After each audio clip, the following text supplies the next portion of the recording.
तो आदाब, नमस्कार, गुड इवनिंग, सत श्री अकाल। एक बार फिर आप तमाम लोगों का स्वागत है क्राइम तक की कहानी के इस एपिसोड में। उम्मीद है पूरी फैमिली अच्छी होगी, अपना और अपनों का ख्याल रख रही होगी। मैं बार बार लगातार 1000 बार कह चुका हूं कि इस दुनिया में कोई ऐसा रिश्ता नहीं है जिसके साथ जुर्म न हुआ हो। इस दुनिया में बहुत सारे लोग दावा करते हैं कि हम प्यार करते हैं, एक दूसरे के लिए जान दे सकते हैं, लेकिन इसी दुनिया में हजारों लाखों ऐसे इंसिडेंट हैं कि जो प्यार का दम भरते हैं, दावा करते हैं कि हम एक दूसरे के लिए जान दे सकते हैं। वो दूसरों की जान लेने में जरा भी झिझकते नहीं, चाहे इसमें गर्लफ्रेंड हो, बॉयफ्रेंड हो, शादी से पहले के रिश्ते और शादी के बाद के रिश्ते। और वो ये सोचते नहीं है कि जिस प्यार की बुनियाद पर वो अपना रिश्ता शुरू करने जा रहे हैं, क्या उसका अंत किसी खून के साथ हो सकता है या प्यार का अंत नफरत के साथ हो सकता है। पर जब तक समझ में आता है तब तक बहुत देर हो चुकी है। हालांकि मेरा मानना है कि जहां प्यार होता है नफरत, और कम से कम चलिए नफरत कई चीजों में लड़ाई हो सकती है, मनमुटाव हो सकता है, लेकिन बात खून तक आ जाए, सामने वाले की जान लेने की जिद पर आ जाए, ये कैसा प्यार, कैसी मोहब्बत, समझ से परे की चीज है।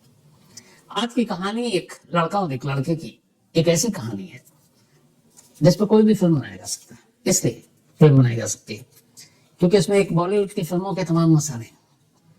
इसमें लव है, सेक्स है, धोखा है, नफरत है, बदला है, कत्ल है, एक्स्ट्रा मैरिटल अफेयर है, हिंसा है, उससे पहले की मोहब्बत है, सब कुछ है। इस कहानी की शुरुआत होती है 2015 में। 2015 की बात है। दिल्ली के बराबर में एक सोसाइटी है, गुरुग्राम फरीदाबाद रोड पर। उस सोसाइटी में एक लड़की रहा करती थी, शेफाली भसीन तिवारी। शेफाली भसीन तिवारी कुछ वक्त तक वो मेरे ही पेशे में रही, मतलब मेरी हम पेशा रही। वो एक फ्रीलांस जर्नलिस्ट थी, मतलब किसी कंपनी, किसी चैनल या न्यूज़पेपर में नहीं काम करती थी, लेकिन हर एक के लिए काम करती थी। तो एक जर्नलिस्ट ही थी। उम्र करीब 32 साल थी। शेफाली की पढ़ाई लिखाई ठीक ठाक हुई, परिवार अच्छा था। कॉलेज में उसकी एक लड़के से दोस्ती हुई, दोनों में प्यार हुआ और दोनों ने शादी करने का फैसला कर लिया और दोनों की शादी हो गई। अब दोनों ठीक ठाक, दोनों की जिंदगी चल रही है। शादी के बाद तभी एक रोज शेफाली और उसके हस्बैंड ने तय किया कि उनके पास एक और फ्लैट था, उस फ्लैट को बेच देते हैं। और ये फ्लैट जो था ये इसी गुरुग्राम फरीदाबाद रोड पर था, एक अपार्टमेंट में। तो शेफाली और उसके पति ने इस फ्लैट को एक शख्स को बेचा जिसका नाम था विक्रम चौहान। विक्रम चौहान लगभग शेफाली की उम्र का। अब फ्लैट खरीदने के बाद विक्रम चौहान उसी अपार्टमेंट पे आ गया जिसको शेफाली ने बेचा था। और शेफाली उसी सोसाइटी में एक और फ्लैट भी था उसका अपना, तो वहीं रहती थी। तो बेचने के बाद भी वो उसी सोसाइटी में, और खरीदने के बाद विक्रम चौहान अपनी फैमिली के साथ वही आकर रहने लगा। अब डेली सुबह मॉर्निंग वॉक के दौरान विक्रम और शेफाली की मुलाकात होती, फिर सोसाइटी के कुछ फंक्शन होते तो मुलाकात होती। धीरे धीरे लोग दोनों सोसाइटी में मिलने लगे। मिलने के बाद बातचीत शुरू हुई। बातचीत के बाद धीरे धीरे दोनों करीब आए और दोनों में प्यार हो गया। अब यहां तक सब कुछ ठीक था, लेकिन इस प्यार के साथ एक दुश्वारी थी। दुश्वारी ये कि शेफाली की शादी हो चुकी थी, ऑलरेडी उसका कभी बॉयफ्रेंड रहा कॉलेज में, वो दोस्त अब उसका पति था। और विक्रम के साथ दिक्कत ये कि उसकी भी शादी हो चुकी थी और उसकी एक वाइफ थी दीपिका। और सिर्फ वाइफ नहीं, 6 साल की उसकी एक, बल्कि 4 साल की एक बेटी थी और 6 महीने का एक बेटा था। ये बात 2015 की है। तो 15 के बाद से ये दोनों में प्यार हुआ, सिलसिला चलता रहा, सब कुछ ठीक। लेकिन अब इश्क हो गया, और इश्क में भी ऐसी अड़चन कि दोनों शादीशुदा, दोनों के पति। अब क्या करें? धीरे धीरे वक्त बीता। वक्त बीता तो ये हुआ कि अब दोनों एक दूसरे के बगैर रह नहीं सकते। अब एक दूसरे का साथ चाहिए, और वो भी हमेशा के लिए। लेकिन कैसे? ये सोसाइटी, समाज, या एक का पति और एक की पत्नी, वो कैसे इन दोनों के रिश्ते को एक्सेप्ट करेंगे? लेकिन दोनों फिर शहर से बाहर भी घूमने के लिए जाने लगे। जो विक्रम था वो अच्छी खासी एक कंपनी में, एक इंफ्रास्ट्रक्चर डेवलपमेंट फर्म थी, उसमें वो काम करता था। और उसकी जो वाइफ दीपिका थी वो बैंकिंग सेक्टर में थी, बैंक में काम जॉब करती थी। अब धीरे धीरे वक्त बीता और दोनों सोसाइटी में जब मिलने लगे तो इश्क मुश्क की बातें तो छुपती है नहीं। कई बार शेफाली का विक्रम के घर आना जाना लगा रहा। पहले शुरू में यह था कि उसी का फ्लैट है, तो दोस्ती तो होती है, जान पहचान। दीपिका ने नोटिस नहीं किया, लेकिन बाद में उसने नोटिस किया कि शेफाली का कुछ ज्यादा ही फ्रीक्वेंटली आना जाना है। और दोनों बड़े प्यार से हर वक्त बातें करते रहते हैं, सुबह वॉक के दौरान बातें करते रहते हैं। इधर शेफाली के पति को भी ये लगा कि उसकी पत्नी आजकल विक्रम के साथ ज्यादा है, खुश है, ज्यादा बातें करती है, घूमती है।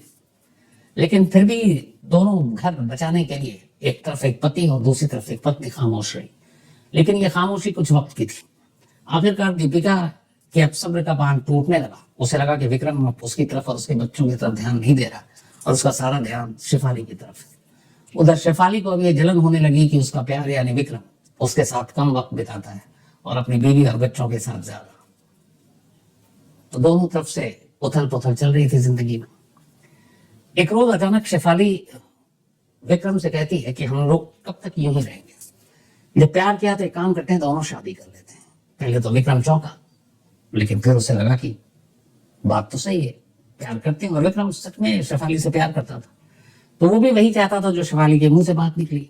उसने कहा ठीक है, लेकिन अब दोनों, एक अपने पति का और दूसरे अपनी पत्नी का क्या करें। तो ये तय हुआ कि दोनों घर वालों से बात करते हैं। शेफाली अपने पति से बात करेगी और विक्रम अपनी पत्नी से, और दोनों डिवोर्स दे देते हैं, तलाक ले लेते हैं। और फिर दोनों आजाद, दोनों अपनी शादी करके एक नया जहान बसाएंगे। दोनों इस बात पर राजी हो गए। अब धीरे धीरे शेफाली ने अपने हस्बैंड को बताना शुरू किया और उसने कहा मेरी जिंदगी में कोई और आ गया है, मैं शायद उसके साथ खुश रहूंगी, तो हम दोनों अपनी जिंदगी को अलग अलग कर लेते हैं, तुमसे मुझे डिवोर्स चाहिए। शेफाली के हस्बैंड को यह बात शायद पहले से मालूम थी। उसे लगा कि जबरदस्ती का प्यार ज्यादा दिन चलेगा नहीं। और शेफाली की खुशी में उसकी खुशी। आदमी निहायत शरीफ था, वो तैयार हो गया। उसने कहा जैसे तुम्हारी मर्जी, तुम जिस तरह से खुश रहना चाहो रहो।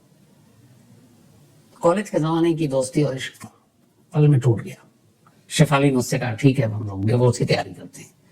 इसके बाद ये बात अब शेफाली ने विक्रम को बताई कि मेरा पति जो है वो तैयार हो गया, अब तुम दीपिका को तैयार करो, अपनी बीवी को।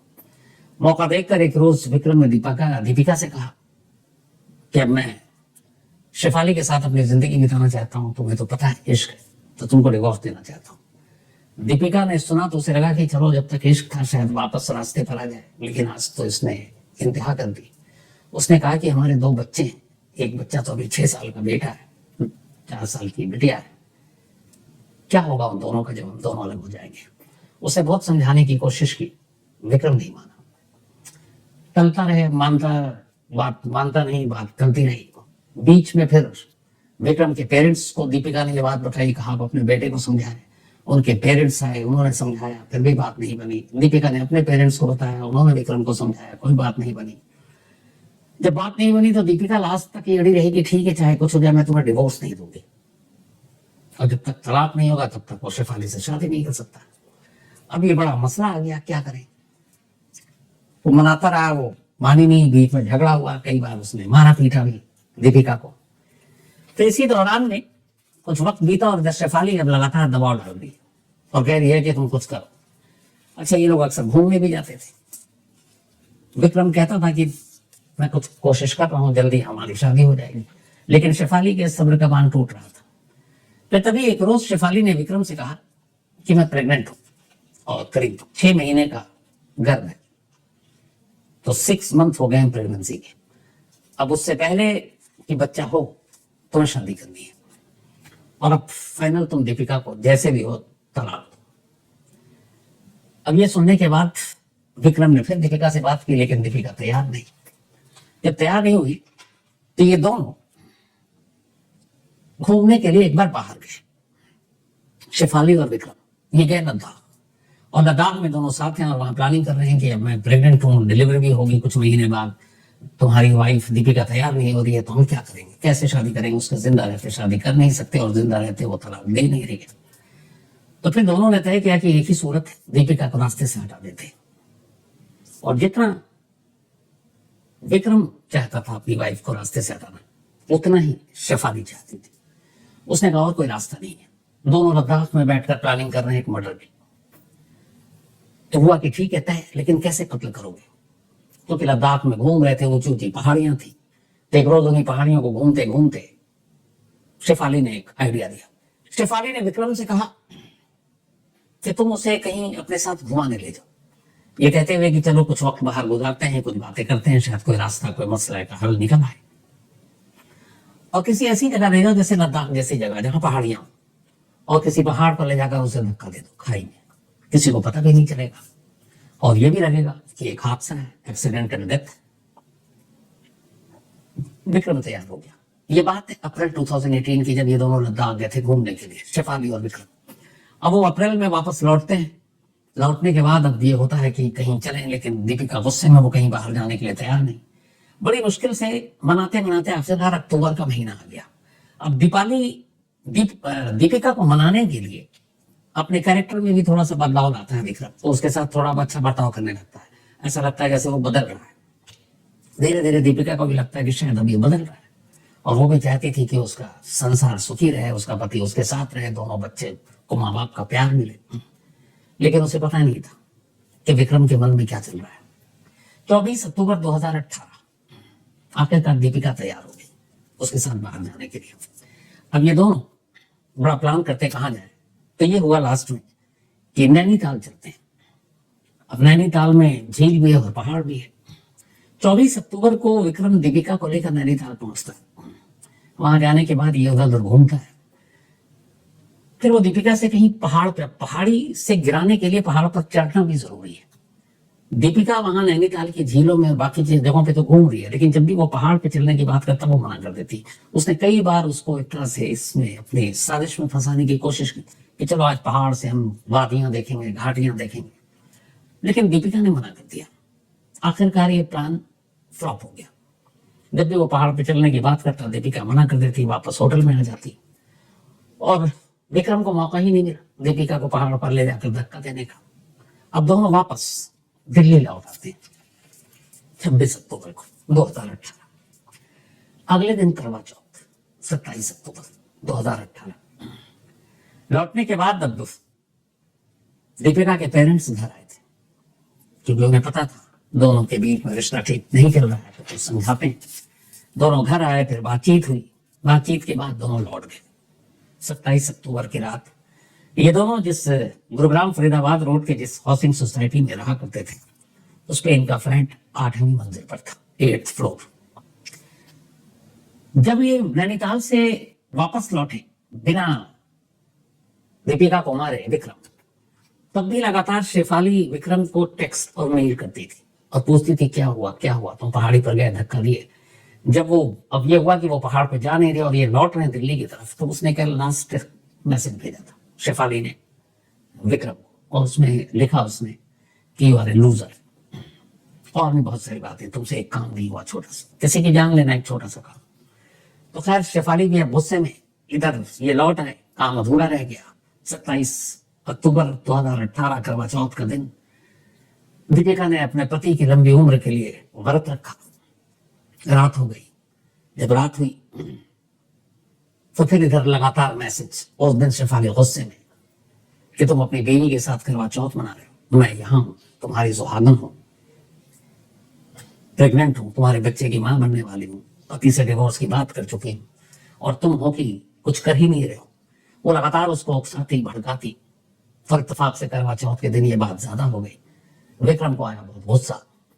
रात का वक्त वो दीपिका से लड़ पड़ा। लड़ते लड़ते दीपिका बालकनी के करीब आई। 8वीं मंजिल पर घर है, और अब अचानक विक्रम को लगा कि जो नैनीताल की ऊंची घाटियां या पहाड़ नहीं कर पाई, ये तो घर ही अपना 8वीं फ्लोर किसी पहाड़ की बुलंदी से कम तो है नहीं। लड़ते लड़ते वो अचानक बालकनी के पास लाया, और उसके बाद उसने जोर से दीपिका को पकड़ा और दीपिका को नीचे बालकनी से धक्का दिया। लेकिन जब वो गिरने लगी तो दीपिका का हाथ विक्रम के हाथ में आ गया। उसने उसकी कलाई को बहुत जोर से पकड़ा और गिड़गिड़ाने लगी। उसने कहा कि मुझे मत मारो, 2 छोटे छोटे बच्चे हैं, मैं उनसे बहुत प्यार करती हूँ। जो उसकी आखिरी लाइन निकली थी उसके मुंह से यही कि मैं अपने बच्चों से बहुत प्यार करती हूँ, मुझे मत मारो। लेकिन विक्रम ने उसकी उस पकड़ को ढीला किया, हाथ छूटा, और 8वीं मंजिल से दीपिका नीचे गिर पड़ी। इत्तेफाक से जब ये सब कुछ हो रहा था, जब विक्रम अपनी बीवी को 8वीं मंजिल से धक्का देकर गिरा रहा था, तो उसके पड़ोस के फ्लैट में रहने वाला एक शख्स ये सारी चीजें देख रहा था और ये सारी बातें सुन रहा था। लेकिन इससे पहले कि वो रिएक्ट करता, दीपिका का हाथ छूट चुका था, वो नीचे गिर चुकी थी। विक्रम इसके बाद भागा भागा नीचे जाता है, शोर मचाता हुआ, रोता हुआ, फिर एम्बुलेंस आती है, उसको अस्पताल ले जाया जाता है, लेकिन मौत हो गई। उससे पहले, नीचे जाने से पहले वो उस बालकनी के पास रखे कई गमलों वमलों को भी गिराकर तोड़ देता है। इसके बाद पुलिस आती है, पुलिस रिपोर्ट दर्ज करती है। वो कहता है कि हम लोग करवा चौथ के बाद यहाँ खड़े थे, अचानक वो खुश थी, फिर उसका बैलेंस गड़बड़ाया और वो बालकनी से नीचे गिर गई। मैं उसको बचाने के लिए आया, उस चक्कर में ये पॉट वॉट भी टूट गए, लेकिन मैं बचा नहीं पाया।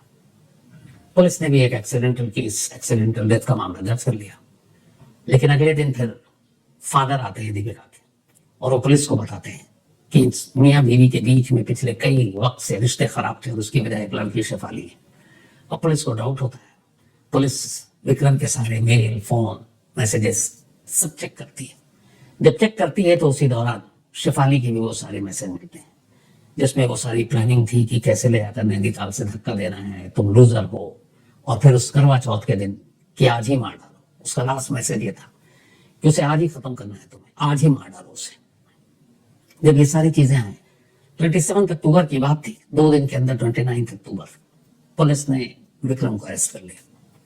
विक्रम के साथ शेफाली को भी अरेस्ट कर लिया। जब ये अरेस्टिंग की खबर आई तब वो पड़ोसी जो चुप था, वो पुलिस के पास आता है और बयान देता है, कहता मैं इसका विटनेस हूं, मैंने देखा उसको बालकनी से धक्का देते हुए, मैंने उसकी चीख सुनी है, मैंने उसको गिड़गिड़ाते हुए सुना है कि मैं अपने बच्चों से प्यार करती हूँ, मुझे मत मारो।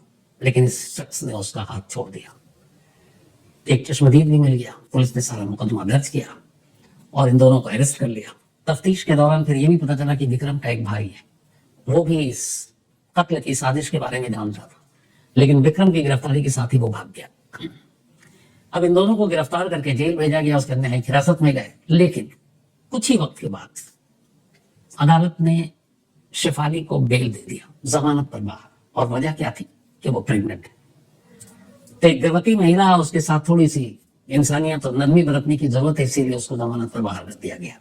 जबकि दीपिका के घर वालों ने ऑब्जेक्शन फाइल किया और कहा कि इस देश के जेलों में न जाने ऐसी कितनी सैकड़ों हजारों महिलाएं जो प्रेग्नेंट होते हुए जेल गई और जेल में बच्चों को जन्म दिया। जैसे 2 तो मैं वैसे ही बता सकता हूँ, एक शबनम जिसकी कहानी सुनाई है, और एक जो रेणुराम पुनिया का केस हरियाणा का, उसने भी जेल में बेटे को जन्म दिया था। लेकिन यहाँ अदालत ने नहीं माना। अदालत ने कहा कि नहीं, वो प्रेग्नेंट है, उसके साथ हमदर्दी बरतने की जरूरत है। जिस शेफाली ने एक 6 महीने के बच्चे की माँ और उसके 4 साल की बेटी जिसकी थी उसकी माँ, उसको मारने में भरपूर मदद की, खुद उसका जब बच्चा पैदा होने वाला था तो उसको इसी ग्राउंड पर जमानत दे दी गई और वो जमानत पर बाहर आ गई। फिर उसने बच्चे को जन्म दिया। कानून भी कई बार बहुत अजीब चीज दिखाता है, आईना। क्या कीजिएगा। अब जो शुरू में मैंने कहा था कि शेफाली और विक्रम, दीपिका और शेफाली का हस्बैंड, इनमें कॉमन ये था कि सभी ने अपनी अपनी पसंद से शादी की। बाद में 2 लोगों को प्यार हो गया एक दूसरे से, अब 2 को छोड़ना है। तो छोड़ने तक तो बात ठीक थी, लेकिन न छोड़ने पे कत्ल, और वो भी ये भी नहीं देखा कि उसका 6 महीने का जो बेटा है और 4 साल की बेटी, दोनों मासूम है, और उधर शेफाली है। तो क्या वो अगर उससे प्यार नहीं कर लेता तो ये दोनों, और उसको ये भी पता मैं अपनी बेटी को मारने जा रहा हूं, तो क्या शेफाली उनके इन 2 बच्चों को वो प्यार दे पाती? शायद कभी नहीं। जिसकी मां से उसे इतनी नफरत थी कि वो उसको रास्ते से हटाने के लिए बार बार फोर्स कर रही है, वो उसी मां के बच्चों को क्यों प्यार देती? काश विक्रम ये बात समझ पाता तो आज जेल में नहीं होता, बाहर होता और एक अच्छी जिंदगी गुजार रहा होता। लेकिन क्या कीजिएगा। तो कहानी में आज इतना ही। अब आपसे मुलाकात होगी कल रात 9 बजे किसी नई कहानी के साथ। तब तक अपना और अपनों का ख्याल रखिएगा। Thank you very much. तो दोस्तों, आपको कहानी कैसी लगी कमेंट सेक्शन में ज़रूर बताएं। अगर आपको इस कहानी से शिकायत है तो हमारी मेल आईडी पर मेल करें, हम इस कहानी को चैनल से डिलीट कर देंगे। और अगर आपको कहानी अच्छी लगी हो तो लाइक एंड सब्सक्राइब करना ना भूलें। इससे आपका तो कुछ नहीं जाएगा, पर हमारा मोटिवेशन ज़रूर बढ़ेगा। धन्यवाद।